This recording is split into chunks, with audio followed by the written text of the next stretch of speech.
शक्ति क्षीण हो गई। आकाश में विचरण करना दूर की बात, देवराज इंद्र 3 पग भी चलते तो लंबी श्वास लेने लगते।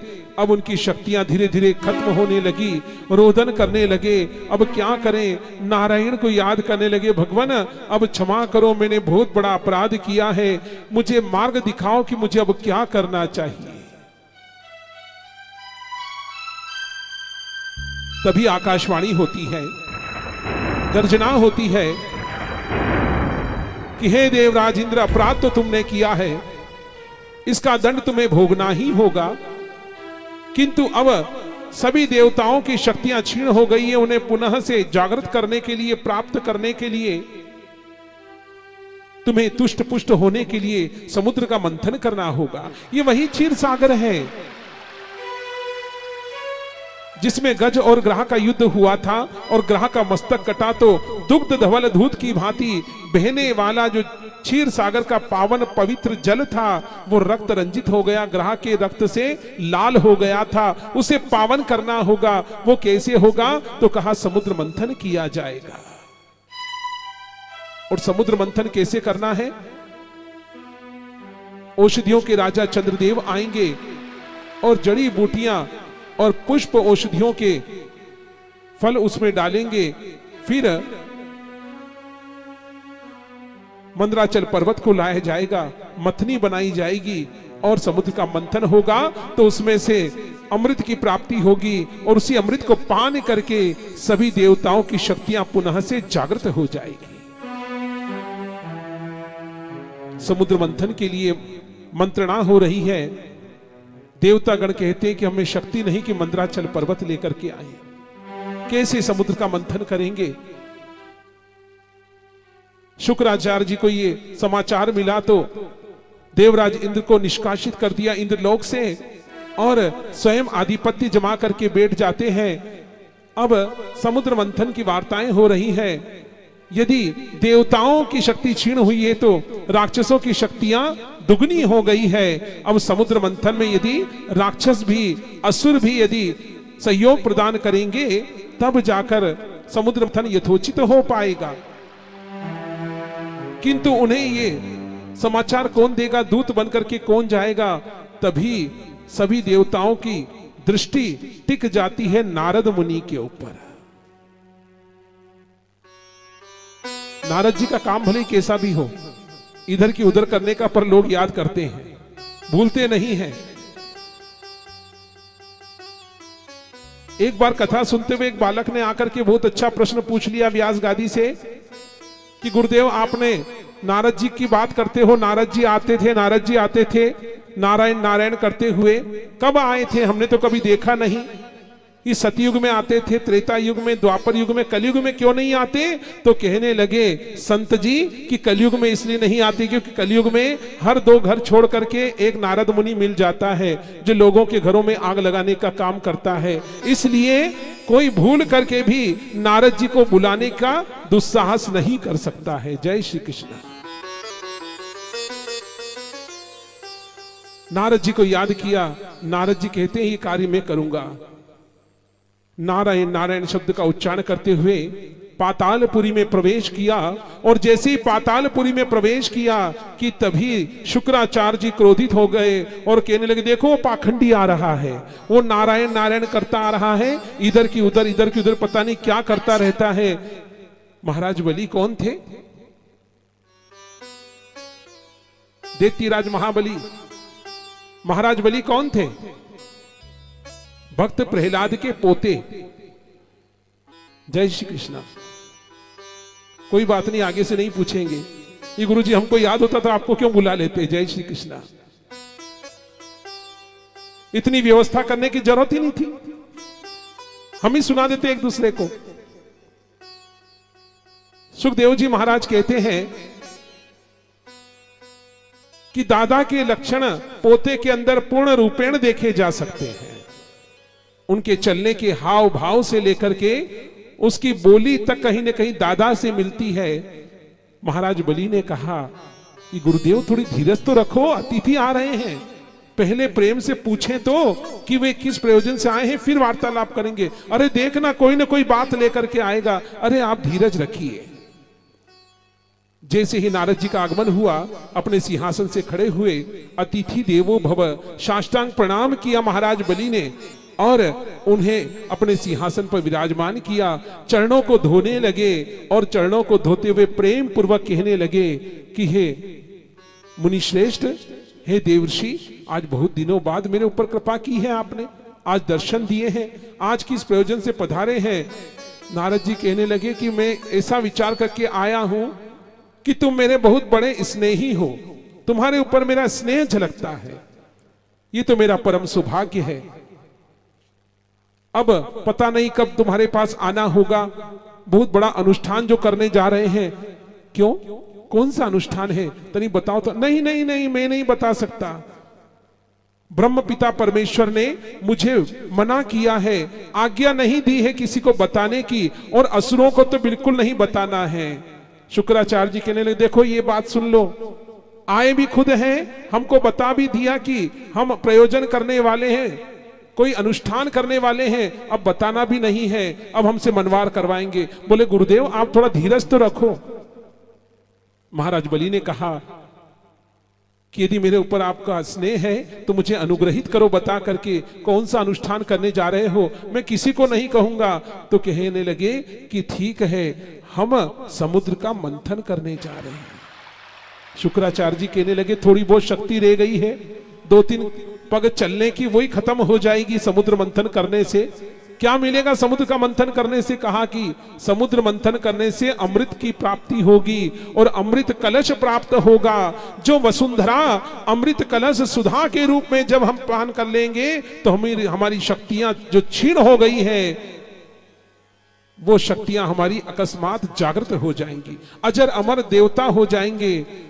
महाराज बलि कहने लगे अच्छा, अमृत का स्वाद तो मैं भी चखना चाहता हूं।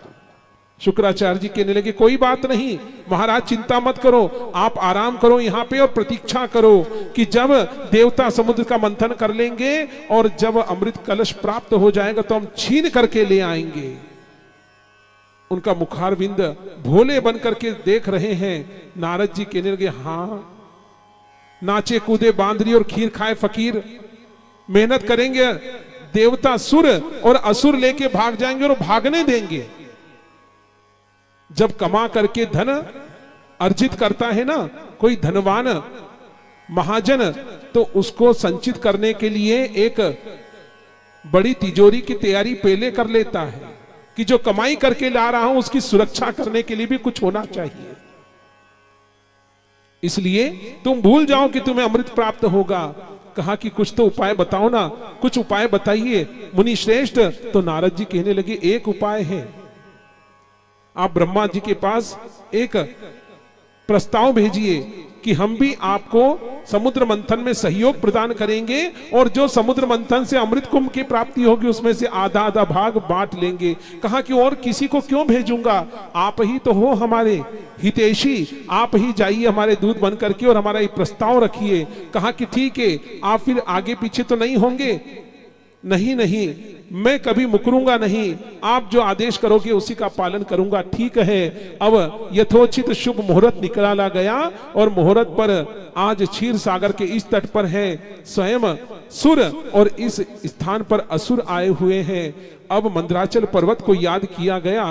देवता जब मंदराचल पर्वत को उठा करके ला रहे थे, मंदराचल पर्वत अकस्मात आड़ा गिर गया और देवता उसमें दब जाते हैं, घायल हो जाते हैं। देखते ही देखते श्री नारायण ने विशाल स्वरूप को धारण किया। जैसे एक 5 बरस का बालक एक चींटे को, एक मकोड़े को अपनी चुटकी में उठा के फेंक देता है, वैसे ही नारायण ने उस मंदराचल पर्वत की चोटी को उठाया और उठा करके क्षीर सागर के मध्य में स्थापित कर दिया। जैसे ही स्थापित किया, क्षीर सागर की गहराई को देखो, धीरे धीरे मंदराचल पर्वत उसकी तलछटी में पहुंचने लगा और डूबने लगा। देखते ही देखते श्री नारायण ने कच्छप रूप को धारण किया और कछुए का स्वरूप धारण करके अपनी पीठ के ऊपर आरूढ़ कर लिया है उस पर्वत शिला को। बोलिए कच्छप भगवान की। उसके उपरांत अब वसु की नाग आया है। और उसकी डोर नेति बनाई जा रही है। अब नेति बनाने का समय आया तो देवराज इंद्र के मन में फिर से एक भय जागृत हो गया। भय जागृत हो गया। नारद जी से कहा कि नारद जी, पहले ही शक्ति नहीं है और वसु की नाक की डोर बनाई जाएगी और जब खींचा जाएगा तो घर्षण होगा, और घर्षण होगा तो कहीं हमारे हाथ में उसका मुंह आ गया और दंश कर लिया तो थोड़े बहुत प्राण हैं वही संकट में चले जाएंगे। नारद जी कहने लगे, ठहरो ठहरो महाराज बलि ठहरो। बोले क्यों, क्या हो गया? अब देवराज इंद्र चाहते हैं कि वसु की नाक का मुख ये पकड़ेंगे सुर और असुर पूंछ पकड़ेंगे। शुक्राचार्य जी कहने लगे, हमें क्या समझ रखा है, शक्ति तुम्हारी छीन हुई, हमारी नहीं हुई है। हम धीर वीर बलवान हैं, असुरपति हैं, इसलिए मुख तो हम लेंगे और पूंछ देवता लेंगे। नारद जी हंसते हुए कहने लगे, हम भी यही चाहते हैं। जय श्री कृष्ण।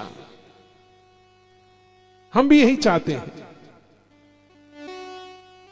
कि जब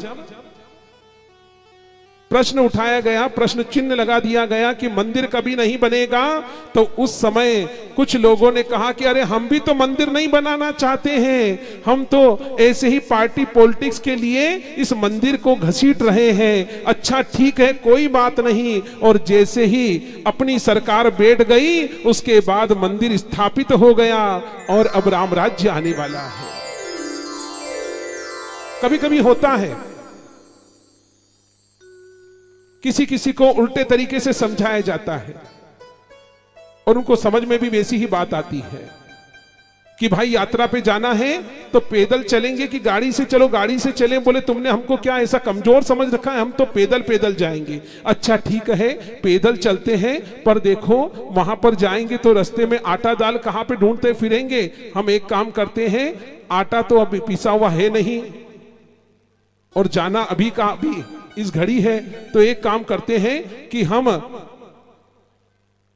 थोड़ा सा गेहूं का चूर्ण ले लेते हैं और गेहूं के चूर्ण से काम चला लेंगे। बोले नहीं, ऐसा क्या समझ रखा है, हम इतने कमजोर थोड़ी हैं, हम तो घट्टी साथ लेके जाएंगे, रोज पीसेंगे और रोज खाएंगे। तो बोले घट्टी कौन उठाएगा? बोले हम सिर पे उठा के चलेंगे। अच्छा ठीक है, सिर पे उठा के घट्टी लेके जा रहे हैं। अब रास्ते में गिरते पड़ते हरिद्वार क्षेत्र में पहुंचे।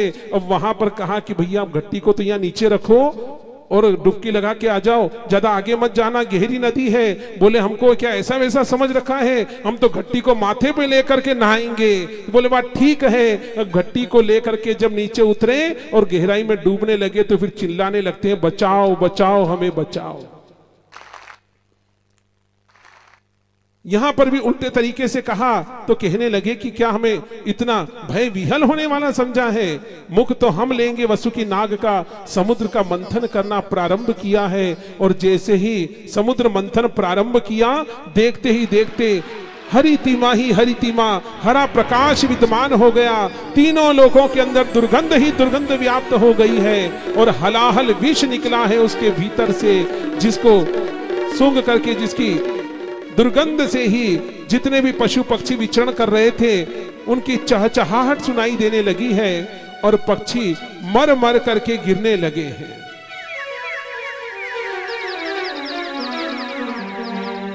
दुर्गंध के कारण से तीनों लोकों में हाहाकार मच गया है। अब क्या किया जाए, हलाहल विष का क्या किया जाए? तभी श्री हरिनारायण ने आज्ञा दी है और ब्रह्मा जी की कृपा से, उनकी आज्ञा से नारद जी पहुंच गए निवेदन करने देवाधिदेव महादेव के मंदिर में।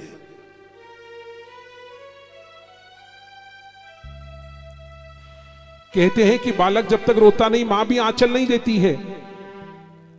पहले लोगों को पता ही नहीं था हमारे गांव में शिव मंदिर भी है कि नहीं है, और है तो कितने हैं। और जब पता चला कि एक लोटा जल समस्या का हल, तो लोटे में क्या जाता है, नल तो हर दूसरे दिन आ रहे हैं, कितने ही लोटे पानी भर लेंगे, खाली जल चढ़ाने में तो कामना पूरी हो रही है। इसलिए हम देवालय मंदिर जाना तो कम से कम सीख गए हैं, हमारी संस्कृति तो आगे बढ़ रही है, कम से कम यही बहुत अच्छी बात है। मंदिरों में उत्सव मनाए जा रहे हैं और मंदिरों में जो उत्सव मनाए जाते हैं तभी प्रभु की कृपा हम पर बरसती है। बोली शंकर भगवान की जय। महादेव जी के समक्ष पहुंचे हैं, निवेदन किया, महादेव जी जो भी कार्य करते हैं ना तो अपनी अर्धांगिनी से पूछ करके करते हैं। और हर स्त्री आज ये कथा सुन के सोच रही होगी कि बड़ भागी है पार्वती जी, हमको भी ऐसे ही सौभाग्य प्रदान करना। जय श्री कृष्णा। पर उनका भी तो सत्य देखो, कितनी भक्ति कि महादेव जी के चरणों की प्रतिदिन पूजा की जाती थी, आजकल तो झुकना ही दूर की बात है। पार्वती जी की ओर देखा कि देवी क्या तुम अनुमति दोगी, मैं हलाहल विष को पान कर लूं, तीनों लोगों के प्राणों की रक्षा हो जाएगी। कहा नहीं स्वामी, पहले ही आपसे मैं वंचित हो गई हूं, बिछोह को भोग करके पुनः दूसरा जन्म लेकर के आपसे विवाहित हुई हूं। मैं आपसे निवेदन करती हूं, कंठ के नीचे यदि ये हलाहल विष उतर गया तो आपके प्राणों पर संकट आ जाएगा। कहा कि ठीक है, मैं कंठ में ही विद्यमान कर लूंगा। देवराज इंद्र की ओर देखा, पार्वती जी कहने लगी कि हे देवराज इंद्र, हे सचीपति, याद रखना जिस प्रकार से आज निवेदन करने आए हो विष के लिए, वैसे ही अमृत प्राप्त हो जाए तो हमको बिसरा मत देना, अवश्य याद रखना। कहा कि अवश्य आऊंगा। हलाहल विष को अपने पात्र में आरूढ़ किया और मुख से लगा करके देवादिदेव महादेव एक हाथ से उस हलाल विष को पी रहे हैं, दूसरे हाथ से डमरू बजा रहे हैं और उसको पान करते जा रहे हैं। पान करते करते कंठ में विराजमान करते हुए नीलकंठ का स्वरूप धारण कर लिया। बोलो नीलकंठ भगवान की। समुद्र का पुनः से मंथन किया गया। अब कामधेनु गौ माता प्रकट होती है। कामधेनु माता का स्वरूप देखिए, पूरा शरीर गौ माता का बना हुआ है और मुखारविंद स्त्री का लगा हुआ है, जिनके 2 पंख हैं। कामधेनु गौ माता को सप्तऋषि तारामंडल में भेज दिया गया, क्योंकि सप्तऋषि कभी अन्न ग्रहण नहीं करते, मात्र गौ का दुग्ध पान करके ही जीवन यापन किया करते हैं।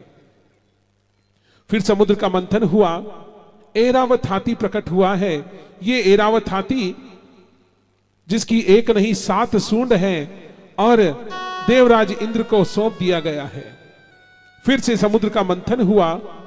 तत्रापि यज्ञे भगवान हरिमेध सह, अर्थात जब समुद्र का मंथन किया गया, उच्चैश्रवा नाम का एक घोड़ा प्रकट होता है, जिसका रंग दूध की भांति श्वेत है और 2 पंख उसके हैं, जो मन की गति से आकाश में विचरण करता हुआ है।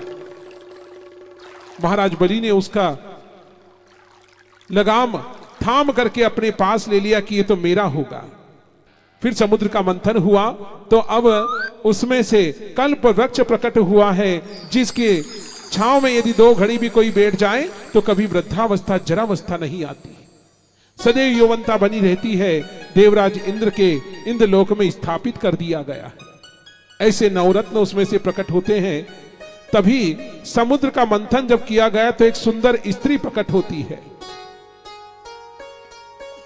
स्त्री प्रकट हो रही है और समुद्र के जो लहरें उठ रही थी, उन लहरों के ऊपर चलते हुए धीरे धीरे आ रही हैं और पैरों में पैजनियां बज रही हैं। पैरों में छम छम रुण झुण की ध्वनि करते हुए धीरे धीरे वह सुंदर स्त्री उस समुद्र के बाहर आती है। तट पर पहुंची,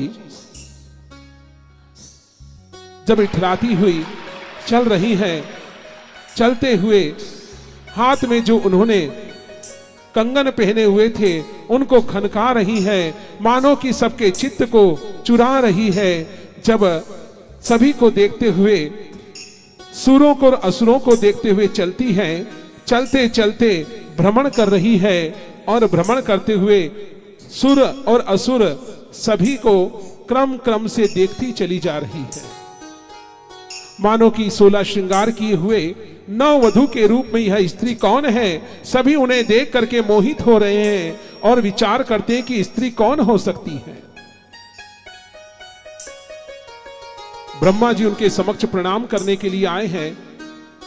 देवराज इंद्र ने विचार किया कि यदि ये स्त्री मेरा वरण कर ले और मेरे गले में वरमाला धारण करवा दे तो मेरा जीवन धन्य होगा, क्योंकि जो मेरे इंद्रलोक की अप्सराएं हैं वे भी इनके समक्ष रूपवान दिखाई नहीं देती हैं।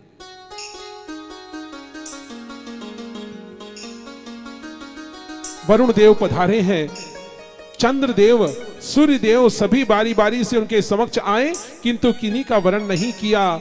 और असुरों को देखने के बाद भी विचार करने लगी और पलट करके देखती है, हे समुद्र पिता देव, मुझे नहीं लगता कि इस स्थान पर मेरे योग्य कोई वर होगा। समुद्र देव से निवेदन किया कि हे पिताश्री, मैं पुनः आपकी गोद में आ रही हूं। जैसे ही पलट करके जाने लगी है और तभी श्री नारायण का आह्वान किया गया है, स्वागतम कृष्णा सुस्वागतम कृष्णा, स्वागतम कृष्णा सुस्वागतम कृष्णा। जैसे ही श्री नारायण की ध्वनि को सुना पलट जाती है वह स्त्री और पलट करके पुनः अपने स्थान पर चली जाती है। जय हो। स्वागतम कृष्णा, स्वागतम कृष्णा स्वागतम कृष्णा। अपने हाथ में स्वागतम सुस्वागतम सुस्वागतम कृष्णा। अपने हाथ में पद्म को लेकर के प्रकट हुए श्री नारायण और उनको देखते ही वह स्त्री विचार करने लगी कि यदि मैं इनका वर्ण कर लूंगी तो मेरे भाग खुल जाएंगे। अपने हाथ में वरमाला लेने के लिए चहुओर निहारने लगी है। जय हो।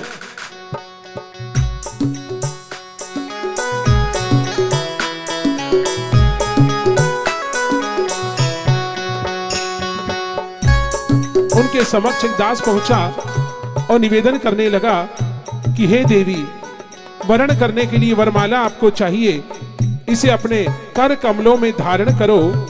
और कर कमलों में धारण करके जब धीरे धीरे आगे चलने लगी है कि तभी चंद्र देवता पुष्प की वृष्टि कर रहे हैं, क्योंकि चंद्र देवता कौन है?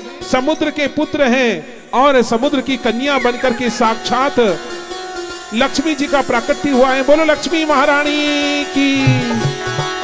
ओम शांताकारं भुजगशयनं पद्मनाभं सुरेशं श्रीविश्वाधारं गगनसदृशं मेघवर्णं शुभांगं लक्ष्मीकान्तं कमलनयनं योगिभिर्ध्यानगम्यं श्रीवन्दे विष्णु भवभयहरं सर्वलोकैकनाथम्। देखते ही देखते महालक्ष्मी ने वर्ण किया है। श्री नारायण ने मस्तक को झुकाया और गले में वरमाला आरूढ़ करवाई है। बोली लक्ष्मी नारायण भगवान की।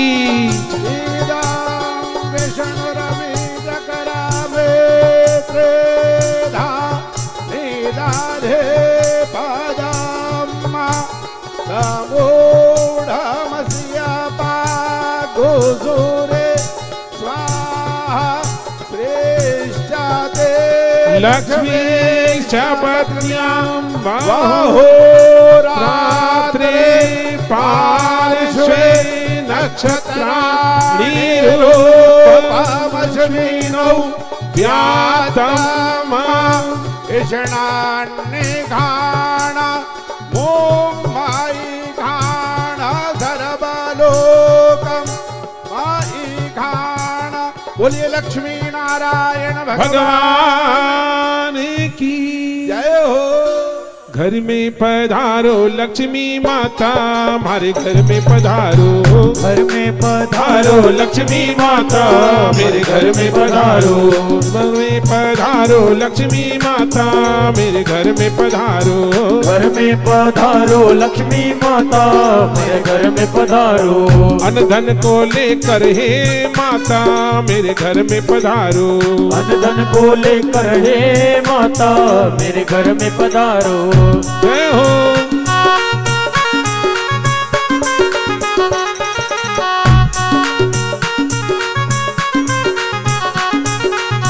तुम्हारी दिवाली तुम सिद्धि वाली, तुम रिद्धि वाले, तुम सिद्धि वाले, तुम रिद्धि वाली, तुम सिद्धि वाली, तुम रिद्धि वाले, तुम सिद्धि वाले। अन धन को लेकर हे माता मेरे घर में पधारो, अन धन को लेकर हे माता मेरे घर में पधारो, घर में पधारो लक्ष्मी माता मेरे घर में पधारो, घर में पधारो लक्ष्मी माता मेरे घर में जय पधारो। हो।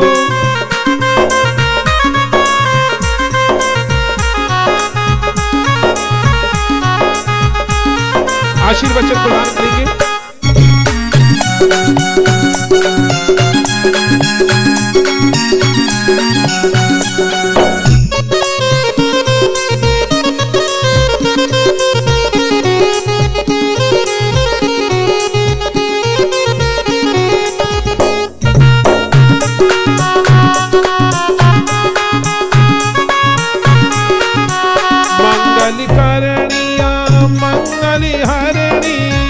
मंगल करणी मंगल हरणी, मंगल करणी मंगल हरणी, मंगल करणी मंगल हरणी। लक्ष्मी लक्ष्मी की हो भार्या मेरे घर में पधारो, लक्ष्मी की हो तुम भार्या मेरे घर में पधारो, घर में पधारो लक्ष्मी माता मेरे घर में पधारो, घर में पधारो लक्ष्मी माता मेरे घर में पधारो। अन धन को लेकर हे माता मेरे घर में पधारो, अन धन को लेकर हे माता मेरे घर में पधारो। पधारो। बोली लक्ष्मी नारायण भगवान की। लक्ष्मी माता ने अष्ट लक्ष्मी का स्वरूप धारण किया और आशीर्वचन दिया है।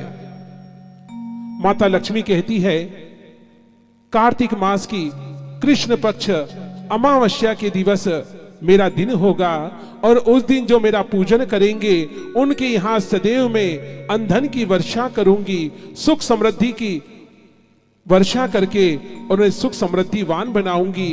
किंतु याद रखना कि अब कार्तिक मास आने में विलंब है। पूर्णिमा का दिन जब भी होगा और जब तुम नारायण का पूजन करोगे तब उनके साथ गरजोड़े में बंद करके मैं भी आऊंगी और अपने स्वामी के साथ लक्ष्मी नारायण का स्वरूप धारण करके और आपको सुख समृद्धि प्रदान करूंगी। ये परम सौभाग्य हम सभी का कि पुनः लक्ष्मी माता आपको दर्शन दे रही हैं और सुख समृद्धि प्रदान करने का आशीर्वचन दे रही हैं। लक्ष्मी माता कहती हैं कि जिस प्रकार से शंकराचार्य जी ने माता को प्रसन्न किया था कि जब भिक्षाटन के लिए निकले और भिक्षाटन के लिए जब शंकराचार्य जी चले और एक टूटी फूटी झोपड़ी के समक्ष आकर के उन्होंने कहा भिक्षाम देही। एक बूढ़ी माता जिनकी 100 बरस की आयु थी और वह बाहर आती है और शंकराचार्य जी को प्रणाम करती है। वस्त्र फटे हुए हैं, केश पके हुए हैं, पूरे शरीर पर घाव हो रहे थे। कहा कि मुनि श्रेष्ठ, मेरे घर में अन्न तो है नहीं कि आपको भिक्षा दे सकूं, मैं जो ग्रहण करती वही आपको दे रही हूं। एक सूखा हुआ आंवला उनके पात्र में डाल दिया। शंकराचार्य जी महाराज ने पूछा कि हे माता, तुम भोजन क्या करती हो? कहा कि मैं तो अभागन हूं, मेरे कुल में बेटे पोते पड़पोते सब मृत्यु को प्राप्त हो गए।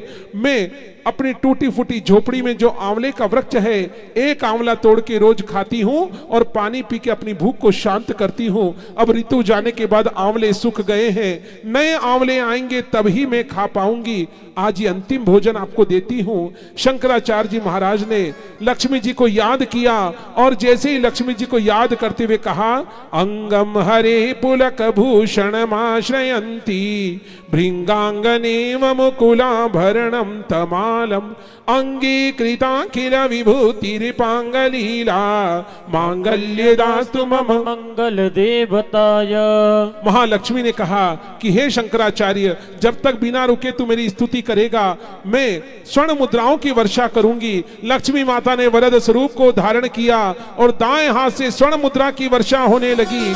टूटी फूटी झोपड़ी स्वर्ण महल बन करके खड़ी हो जाती है। बूढ़ी माता पुनः से स्वस्थ हो जाती है, 16 श्रृंगार करती है और उसके बेटे पोते पड़पोते जीवित होकर के खड़े हो जाते हैं। चांदी के थाल में वह बूढ़ी माता लक्ष्मी जी को 56 प्रकार के मिष्ठान लाके भोग लगाती है। और आज लक्ष्मी माता अपने वास्तविक स्वरूप में प्रकट होकर के नारायण के साथ आपको दर्शन दे रही हैं। आपको सदैव बूढ़ी माता पर कृपा की वैसी ही आपके ऊपर भी कृपा लक्ष्मी माता और नारायण भगवान की बनी रहे। बोलो लक्ष्मी नारायण भगवान की जय। लक्ष्मी जी को अपना हाथ थाम करके श्री नारायण अपने बैकुंठ धाम के लिए लेकर के अग्रसित हो जाते हैं।